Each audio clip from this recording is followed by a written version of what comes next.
बेटी का ब्लड आ रहा है, ब्लड नीचे से ब्लड आ रहा है, बैठ जाइए, दे दो। हम ऐसा नहीं कर सकते। क्यों नहीं कर सकता, क्यों नहीं कर सकता?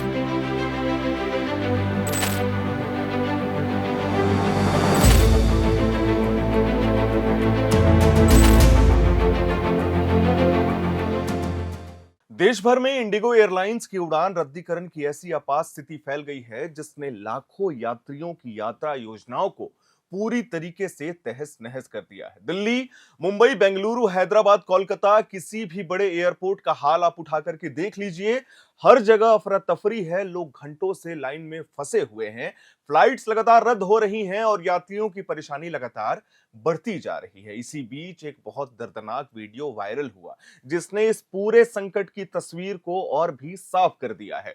वीडियो में एक पिता दिल्ली एयरपोर्ट पर इंडिगो के हेल्प डेस्क पर रोते बिलखते दिखाई देता है।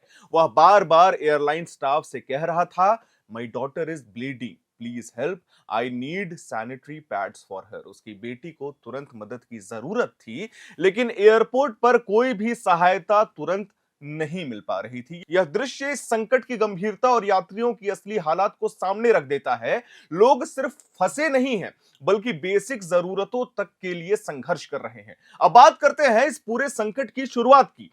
असली वजह है नए फ्लाइट ड्यूटी टाइम लिमिटेड यानी कि FDTL नियम का। यह नियम 1 नवंबर 2025 से लागू हुए हैं और इसका मकसद था कि पायलट्स और केबिन क्रू को पर्याप्त आराम मिल सके, वे थकान में उड़ान ना भरें। लेकिन इंडिगो इन नए नियमों के हिसाब से अपने रोस्टर अपडेट नहीं कर पाई। शेड्यूल पहले से ही पूरी तरीके से भरा हुआ था और जैसे ही नए नियम लागू हुए, क्रू की कमी एकदम से सामने आ गई। एक सेक्टर में पायलट उपलब्ध नहीं हुए और उसका चेन इफेक्ट पूरे नेटवर्क पर फैल गया। इसी वजह से 3 से 6 दिसंबर के बीच इंडिगो की उड़ानों में रद्दीकरण की सुनामी आ गई।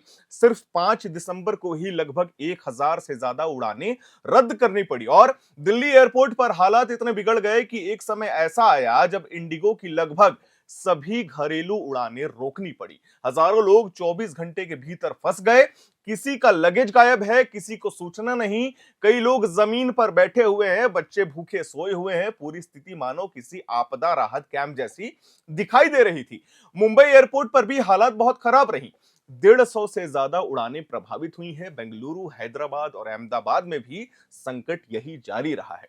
सिर्फ अहमदाबाद में ही एक ही दिन में 130 से ज्यादा उड़ानें रद्द होने की खबर आई। इसका असर घरेलू यात्रियों के साथ साथ अंतर्राष्ट्रीय यात्रियों पर भी पड़ा है, क्योंकि बहुत लोगों का डायरेक्ट फ्लाइट नहीं होता है। कई लोग अपनी कनेक्टिंग फ्लाइट मिस कर चुके हैं और अब उन्हें नए टिकट बुक करने के लिए भारी रकम चुकानी पड़ रही है। सुबह से ही कुछ सुधार दिख रहा है, लेकिन इंडिगो अभी भी सामान्य स्थिति तक नहीं पहुंच पाई है। रद्द उड़ानों की संख्या कल जितनी नहीं थी, लेकिन फिर भी काफी बड़ी है। DGCA और मिनिस्ट्री ऑफ सिविल एविएशन लगातार मॉनिटर कर रहे हैं। सरकार ने 24x7 कंट्रोल रूम बनाया है ताकि यात्रियों की शिकायतों को तुरंत समाधान किया जा सके। एयरपोर्ट्स को निर्देश दिया गया है कि वे यात्रियों को सहायता दें। पानी, सिटिंग और मेडिकल सपोर्ट जैसी सुविधाएं को भी बढ़ाया जाए। DGCA ने इंडिगो से इस पूरी चूक पर विस्तृत रिपोर्ट मांगी है। एयरलाइन को बताना होगा कि रोस्टर कैसे बनाया गया, नए नियमों की तैयारी क्यों नहीं की गई और कैसे इतनी बड़ी प्लानिंग गेम हो गई, मिसिंग हो गई।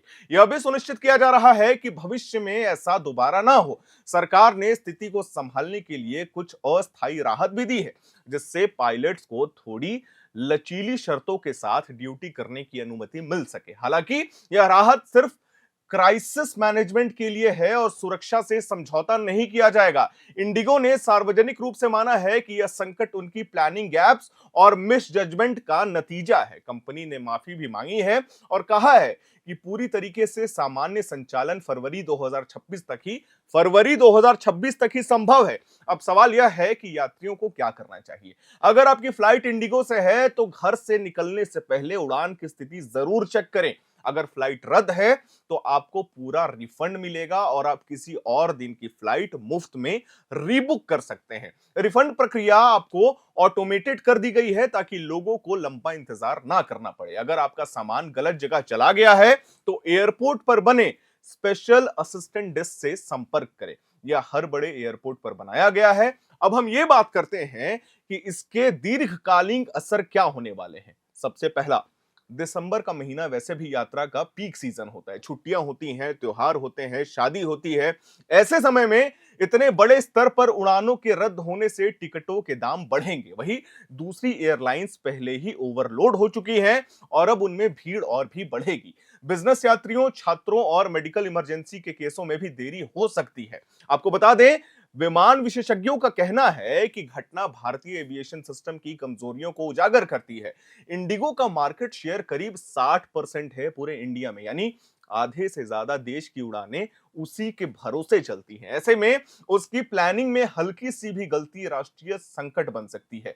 डीजीसीए इस पूरे मामले की गहराई से जांच करेगा और जरूरी बदलाव भी सुझाएगा। सवाल यह भी उठ रहा है कि क्या यह संकट दूसरे एयरलाइंस तक फैलेगा। फिलहाल वे सामान्य संचालन कर रहे हैं, लेकिन अचानक बढ़ते प्रेशर की वजह से आगे 1-2 हफ्तों में असर देखने को मिल सकता है। हम आपको बता दें, एयरपोर्ट्स पर भीड़ बढ़ने वाली है, सुरक्षा चेक के समय लगेगा और देरी का खतरा भी रहेगा। इस संकट का असर सिर्फ उड़ान भरने वालों तक सीमित नहीं है, यह व्यापार, टूरिज्म, इवेंट्स, मेडिकल ऑपरेशंस और लोगों की पर्सनल लाइफ को भी प्रभावित कर रहा है। सोशल मीडिया पर हजारों लोग अपने अनुभव को शेयर कर रहे हैं, वीडियो साझा कर रहे हैं। गुस्सा, निराशा, बेबसी और सबसे दर्दनाक वो वीडियो जिसमें एक पिता मदद के लिए रो रहा है। अंत में हम यही कहेंगे कि स्थिति धीरे धीरे सुधरेगी, लेकिन अभी पूरी तरीके से सामान्य नहीं हुई है। सरकार, डीजीसीए और इंडिगो मिलकर स्थिति को नियंत्रित करने की कोशिश लगातार कर रहे हैं। तब तक अगर आप यात्रा कर रहे हैं तो सावधानी बरतें, फ्लाइट स्टेटस लगातार चेक करते रहें और किसी भी अपडेट पर नजर बनाए रखें। एक और बात, अगर इंडिगो को जो आवश्यकता है, इंडिगो का जो डिमांड है, 300 पायलट्स उन्हें चाहिए। 300 पायलट्स के लिए 6 महीने का मिनिमम ट्रेनिंग पीरियड होता है, यानी कि अगर वो अभी 300 पायलट्स रिक्रूट करते हैं तो आने वाले 6 महीने में ही बाकी सारी चीजें सामान्य हो पाएंगी। खैर, इस पे आप क्या सोचते हैं, आपकी क्या प्रतिक्रियाएं हैं, हमें कमेंट बॉक्स में जरूर बताइएगा। मैं उम्मीद करता हूं आपको हमारी ये जानकारी, हमारी ये वीडियो पसंद आई होगी। वीडियो को लाइक करें, शेयर करें, हमारे चैनल को सब्सक्राइब करें। कैमरे के पीछे मौजूद है मेरे सहयोगी अभिषेक मुकुंद। मेरा नाम है हर्षित और आप देख रहे हैं एयर नाउ।